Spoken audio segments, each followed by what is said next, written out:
अरे मूल निवासी हैं हम, शूद्र आपने नाम दे दिया ना, आपके नाम से हम चलेंगे। हम भारत के मालिक हैं, मूल निवासी हैं। और शूद्र कौन है? किसी के नाम देने से कोई शूद्र और अछूत नहीं होता। इंसान मानव एक समान माने, चाहे कोई धाम, उसकी इच्छा हमारी इच्छा। मैं मुस्लिम रहूं, हिंदू रहूं, सिख रहूं, आप रोकेंगे? कोई मौलाना हमें जबरदस्ती रोकेगा क्या? कोई मौलाना कहेगा तुम्हें? अखिलेश यादव क्यों कह रहे हैं हम शूद्र हैं? नहीं, देश में आज़ादी है। वो किसी और को बता रहे हैं कि आप हमें शूद्र कहते हैं। जो कहते हैं उनसे सवाल है कि आप क्यों कहते हैं जी? जब संविधान में आर्टिकल 14, 15, 16, 17, अनुच्छेद 14, 15, 16, 18, 28, 30, 31 पूरा अनुच्छेद है जी साहब। हमको शिक्षा की बात करनी, आप धर्म की बात करते हैं। हमको रोजगार की बात करनी, आप धर्म की बात करते हैं। हमको नौकरी की बात करनी, आप धर्म की बात करते हैं। हमको समता, समानता और बराबरी की बात करनी, आप धर्म की बात करते हैं। हम रिफॉर्म की बात करते हैं। ये पूरे देश में कड़वट लोग ले रहे हैं। नई सुबह आने वाली है, जिनको जाति के नाम पर, मुसलमान में भी और दूसरे धर्मों में भी, जाति के नाम पर नीच कहा गया, या जाति के नाम पर उन्हें छोटा कहा गया, जाति के नाम पर उन्हें कहा गया, ये वो अब नहीं होगा। अब ऐसे बराबर होगा सब। ये अभियान चला है, सब तरफ चला है। इधर भी करवट लोग बदल रहे हैं, उधर भी करवट बदल रहे हैं। ग्रंथों को खंगाला जा रहा है। खंगाला जा रहा है। और मैं तो कहता हूँ खंगाला जाना चाहिए। मैं अपने धर्म ग्रंथों के बारे में भी नहीं कह रहा हूँ बचाओ कि इस्लाम मत खंगालो। मैं तो कह रहा हूँ मौलवियों को तुम खंगाले क्यों नहीं? तुमने बताया क्यों नहीं? जब मसावात था तुमने छुपाया क्यों? तुमने भेदभाव क्यों कर दिया कि अशराफ हैं, अजलाफ हैं, अर्जाल हैं, नीचे हैं, छोटे हैं, घटिया हैं? तुमने भी झूठ कहा ना, तो झूठ पाखंड नहीं चलने वाला ना। कब तक चलेगा? लोग दुनिया 21वीं सदी चांद पर चलेंगे। कि ये लोग मुसलमानों को भी बांट रहे हैं। मुसलमान तो सब एक हैं। कौन लोग बांट रहे हैं? नहीं, क्यों एक रहेंगे? नहीं, क्यों मुस्लिम एक रहेंगे? मुस्लिम क्यों एक रहेंगे? आपने किताब लिखा, को एक नया शब्द लिया, ये बांट रहे हैं। नहीं, नया शब्द नहीं है ये शब्द, किसी ने दिया हुआ नहीं है। ये शब्द इस्लाम के कथित मौलानाओं ने अपनी किताबों में लिखा। अशराफ, अजलाफ, अर्जाल क्यों लिखा साहब? यदि इस्लाम में नहीं है वर्ण व्यवस्था, यदि इस्लाम में जातिवाद नहीं था, यदि इस्लाम में सबको बराबर, समता, समानता, मसावात की बात थी, तो आपने ये शब्द इस्लाम की डिक्शनरी में शामिल क्यों किया? ये पहले इन मौलानाओं से कॉलर पकड़ के सवाल तो कर लें। मौलाना बड़े परेशान है, बौखला रहे हैं जब से। ठीक है, अच्छा है, बौखलाने दीजिए। उनकी बौखलाहट तो हम देखना चाहते हैं, तभी तो सुकून मिलेगा, तभी तो शांति मिलेगी। हम चाहते हैं कि वो बौखलाएं और हम देखें और हम उनसे पूछें कि आपने ये अशराफ, अजलाफ, अर्जाल कब लिखा, किस सन में लिखा, किसके कहने पे लिखा? कहीं हेडगवार के कहने पे तो नहीं लिख दिया? कहीं अंग्रेजों के दलाल तो नहीं है आप भी? ये पूछना पड़ेगा ना। जब इस्लाम में नहीं है, जब कुरान में नहीं है, जब मसावात की जंग उसी समय हो गई, हमारे नबी ने जब कुचल दिया पाँव के नीचे जातिवाद को, फिर आपने इस्लाम में भी वो बीमारी लाई। मतलब ये है कि भारत में एक अलग खेल है, भारत में एक अलग खेल है। धर्म तो बहाना है, मनुवाद का मेल है। इसीलिए लोकतंत्र फेल है। इन दोनों मनुवादियों को जब तक हम फेल नहीं करेंगे, तब तक लोकतंत्र की सही परिभाषा सामने नहीं आएगी।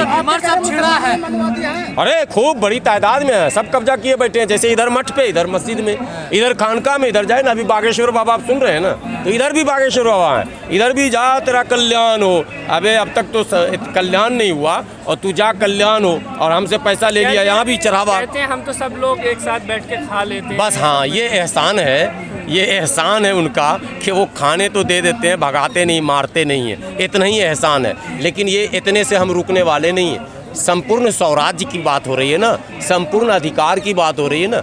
सिर्फ इतने से कि दस्तरखान पे खिला लिए, लग गई। और हमने एक नया नारा दिया है, दलित हैं एक समान, माने चाहे कोई धाम। और जब तक दोनों का नहीं होगा एक दस्तरखान, तब तक नहीं होगा समस्या का समाधान। ये रोज कहते हैं हिंदू धर्म पर खतरा, हिंदू धर्म पर खतरा। लोग दौड़ रहा, जमा हो रहा, देख रहा, खतरा तो कहीं है ही नहीं। बड़े मजे में सब कुछ है, राष्ट्रपति से लेके और गांव के प्रधानमंत्री से प्रधान तक और मुख्यमंत्री से मुखिया तक, सब तो हिंदू हिंदू नजर आ रहे हैं। कहाँ पर खतरा? कहीं तमाम देखा टटोला, कहीं कोई खतरा नहीं दिखा। ये बार बार चिल्ला रहे हैं। एक वक्त ऐसा भी होगा कि रियल में खतरा होगा और ये चिल्लाएंगे और लोग विश्वास नहीं करेंगे, और फिर इनका तो साधु संत कह रहे हैं तो कहीं तो कुछ होगा खतरा। कहाँ है? लोग दौड़ के देख तो रहे हैं, खतरा कहीं नहीं। हम लोग भी देख रहे हैं, टटोल रहे हैं। जनसंख्या मुसलमानों की जो बढ़ रही है, इससे खतरा है? कहीं नहीं। देखिए, डेटा से हटकर बात नहीं करना, आरोप लगा देना बहुत आसान काम है। बोल देना बहुत आसान काम। मैं बोल दूं आपके 50 बच्चे हैं, ये कहते हैं 4 बीवी 40 बच्चे बोलते हैं ना। मैं आज आपके चैनल के माध्यम से कहता हूं, बाबा रामदेव जी और तमाम कथित तौर पर जितने भी संत इस तरह की भाषा का प्रयोग करते हैं, उनसे मैं पूछता हूं आप लोगों के चैनल के माध्यम से कि यदि 4 बीवी और 40 बच्चे भारत की धरती पर 1% मुसलमानों का भी आप लाकर दिखा दें, तो निसंदेह मैं आपके सभी बातों को मानने के लिए बाध्य हो जाऊंगा। मैं फिर आपके सारी बातों को मानूंगा जो आप कहेंगे। क्या केवल आरोप मतलब जब हम लोग गिनाते हैं तो इनके खुद भाई जो लोग ये बयान देते हैं वो खुद अपने सगे 5 भाई होते हैं, 8 भाई होते हैं, 10 भाई होते हैं। वो मैं नाम किसी का नहीं लूंगा, सब लोग बड़ी परिवार तो क्या के हैं। आपका जो संगठन है तो क्या वो रामदेव के खिलाफ कोई एक्शन लेगा? कोई एक्शन नहीं, हम लोग ऐसे लोगों का एक्शन लेने का नहीं है। बेड़िया हल्के में ले रहे हैं आप? एकदम हल्के लोग ही है। जिस आदमी को हमने इतना सम्मान दिया, भारी लोग हैं, पूरे देश में पहुंचा दिए। ये देखिए देश की जनता बहुत भारी है। स्वर्गीय इंदिरा गांधी का जमाना देखिए, 1 मिनट में उठा के पटका तो पानी न मिला और झुमका गिरा रे बरेली के बाजार में हो गया था। याद है आप लोगों को? जो वरिष्ठ पत्रकार है उनको याद होगा, झुमका गिर गया बरेली में। किसी दिन वाराणसी में भी कुछ गिर सकता है, आप संभल के रहिए। हरिद्वार में भी गिर सकता है। ये सब कहने की बात है, कौन भारी और कौन हल्का। ये जनतंत्र है, लोकतंत्र है, संवैधानिक व्यवस्था है और संवैधानिक ही रहेगा इंशाअल्लाह। संवैधानिक व्यवस्था में हल्का और भारी कोई अस्थायी रामदेव के बयान से फर्क नहीं पड़ेगा, नमाज पढ़ेंगे आप लोग? सभी लोग पढ़ रहे हैं। उनके रामदेव जैसे कितने बड़े बड़े गुरु आए और गए और फिर आएंगे फिर चले जाएंगे। ये जहाँ यूं ही रहेगा और हजारों बुलबुलें अपनी अपनी बोलियां सब बोलकर उड़ जाएंगे। देखिए बाबा रामदेव को गौमूत्र का, गोबर का, इसकी क्वालिटी का बड़ा ज्ञान है और जिसको जिस चीज़ का ज्ञान है उनको चाहिए कि उसी ज्ञान के आधार पर वो बात करें तो अच्छा लगता है। अब ज्ञान हमको है मिट्टी का, हम किसान हैं और हम बात करें पत्थर की, वो तो जो पत्थर का स्टोन स्पेशलिस्ट होगा वो करे तो अच्छा लगे। इसी तरह से बाबा जी उलटते पुलटते घुलटते जो हैं आप देखेंगे मंचों पर तो अच्छा लगता है, कला है। योग गुरु योग बाबा जी ने खुद कहा, मैं नहीं कह रहा हूँ, बाबा जी ने कहा योग करोगे तो शांति मिलेगी, योग करोगे तो क्रोध कम होगा, योग करोगे तो लोगों के प्रति अच्छी भावना जागृत होगी। योग के अनेकों विशेषताएं और फायदे वो लगातार बताते रहे। लेकिन जब बाबा जी आपने सब ज़्यादा योग भी किया, आप तो गुरु हैं, जब आप ही को फ़ायदा न मिला, आप ही भटकते हैं। इससे पहले इस्लाम के मंच पर भी आते हैं, लंबी लंबी औज़ बिल्लाह मिनश शैतानिर रजीम, ये मैं वीडियो दे दूंगा आपको। अच्छा, रामदेव ने पढ़ा है? जी। अच्छा। जमीयत उलमा हिंद के सभा में बाबा रामदेव, मैं जिस संगठन का हूँ यूनाइटेड मुस्लिम मोर्चा के सभा में इस्लामिक कल्चरल सेंटर में बाबा रामदेव आए नहीं, 2 घंटा बैठे भी हैं। बोले सनातन तो फायदा है, सनातन को मानने से योगा सीखते हैं, सूर्य नमस्कार करते हैं, नमाज पढ़ने से क्या फायदा, मुसलमान धर्म मानने में क्या फायदा? देखिए ये सब रिजल्ट क्या है? ये देखिए बहुत सिंपल बात बताता हूँ। खाली हूड़ मिलेगी। मानव प्रवृत्ति जो इंसान की जो ह्यूमन नेचर, वो ह्यूमन नेचर ये है कि अच्छी चीज़ों को सब पसंद करता।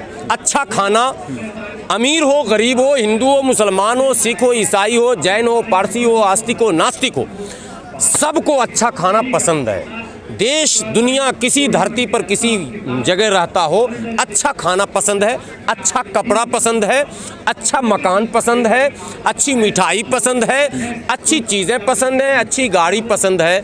बताओ मेरे यार, जब आपका सब कुछ अच्छा है तो फिर पसंद आ क्यों नहीं रहा? कोई बंदा कड़वा चीज लट के बल पर हमको खिलाए, तुझे ये खाना पड़ेगा, ये अच्छा है, कैसे खेलूंगा? आपका सनातन धर्म अच्छा है या आप हमें लट के बल पर क्यों कह रहे हो? आप दिखाओ ना, दुनिया दिखा रही है, दुनिया दिखा रही है, दुनिया बढ़ रही है, आप कन्वर्जन को भी रोक रहे हो, आप प्यार पर भी प्रतिबंध लगा रहे हो।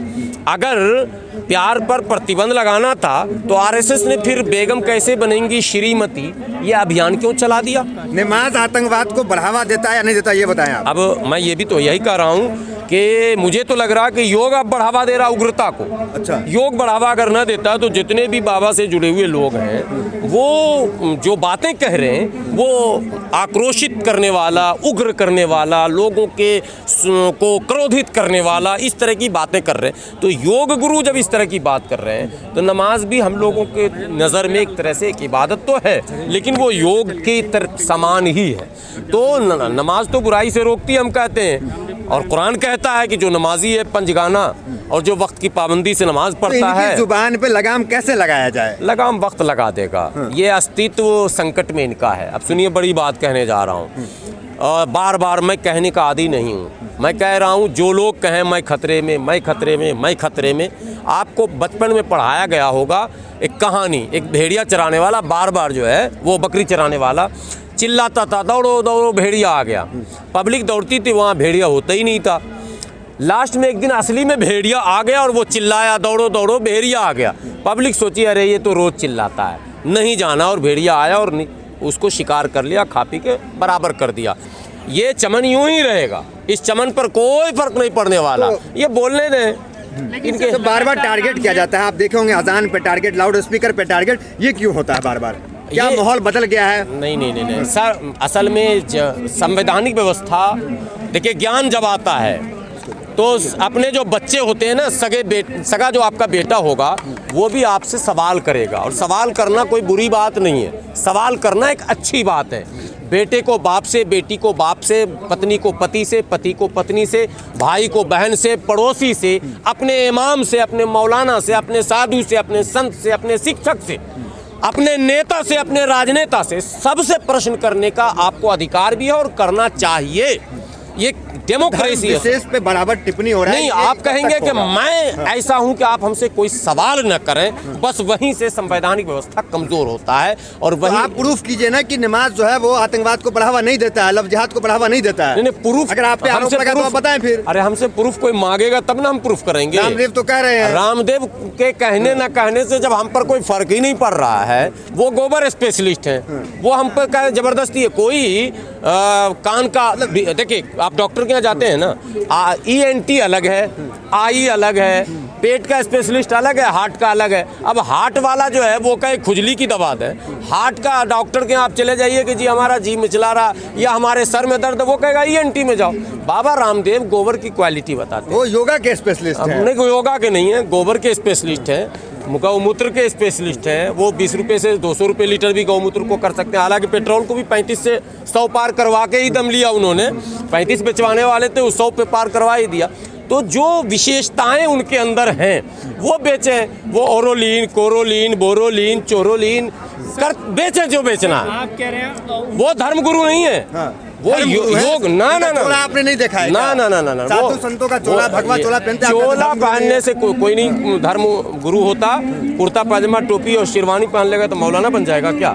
नहीं, वो ज्ञान होगा तब होगा, इल्म होगा तब होगा। आरएसएस फिर से एक बार घर वापसी की बात कर रही है। कौन से घर में, किस घर में बुला रहे हैं? जहाँ जो लोग मांस खाते थे वापस आ जाए। मैंने कहाँ जाए वापस, जगह तो बताइए। मैं घर वापसी करना चाहता हूँ, मैं घर वापसी करना चाहता हूँ। इतने बड़े कैमरे पर इतने लोगों के सामने कहता हूँ। कौन से घर में? मेरा घर पुरसुकून, शांतिपूर्ण, मार्बल पत्थर का, बेहतरीन हवादार और ऐसा घर जहाँ सबको सब कुछ पूछने, कहने, खाने, पीने, लेटने, बैठने का अधिकार है। हमको उससे बेहतर घर मिलेगा तभी तो जाएंगे ना।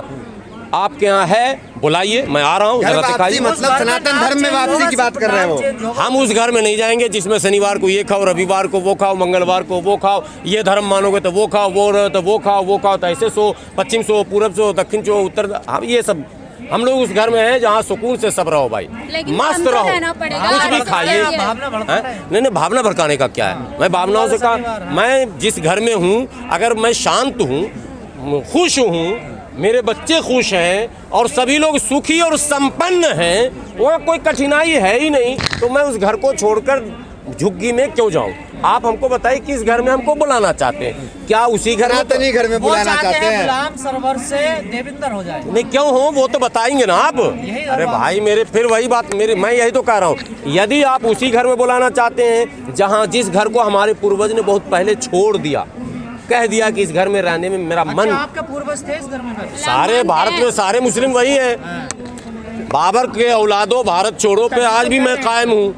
बाबर के औलादो भारत छोड़ो का नारा इन्होंने, ये काउंटर करते हैं। विदेशी मुसलमान है, ये कहते हैं ना। मतलब तलवार के दम पे आप लोगों ने इस्लाम नहीं कबूल नहीं, कर अब आप लिया। सुन लीजिए, मैं कोई मुस्लिम स्कॉलर का एक किताब दिखाइए लिखा हुआ जिसमें वो ये कहे कि मैं बाहर से आया हूँ, लेकिन ब्राह्मण स्कॉलर का मैं किताब दिखाऊंगा।